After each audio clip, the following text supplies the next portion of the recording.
మనం ఒక్కసారి హైదరాబాద్లో సిచ్యువేషన్ కనుక ఒకసారి చూస్తే అక్కడ ఎలాగైనా సరే కొంచెం పొల్యూషన్ ఎక్కువే ఉండిద్దనే చెప్పాలి. మరి ఈ పొల్యూషన్కి కారణం ఏంది? సో ఒక 2 రీజన్స్ అయితే కనిపిస్తాయి మెయిన్‌గా.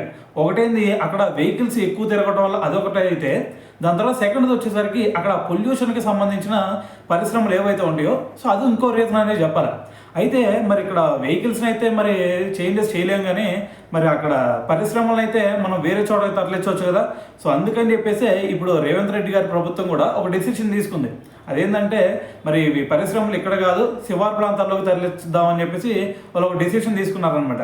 మరి ఇది ఎంతవరకు సక్సెస్ అయిద్ది అనేది చూడాలి. అయితే మీకు ఒక డౌట్ రావచ్చు ఈడ. అదేంటి భయ్యా ఇప్పటి వరకు ఇంతమంది సీఎంలు మారారు. సో దీని గురించి ఎవరు పట్టించుకోలేదా? ఎవరికి కూడా ఈ ఆలోచన రాలేదా అంటే అంతకుముందు వచ్చింది. అంతకుముందు కేసీఆర్ గారి ప్రభుత్వంలో కేసీఆర్ గారు కూడా ఇదే ఆదేశాలు జారీ చేశారు. కాకపోతే అప్పుడు సక్సెస్ అవ్వలేదు. సో దానికంటే ముందు చూసుకుంటే మనకి కిరణ్ కుమార్ రెడ్డి గారు ఉన్నారు కదా!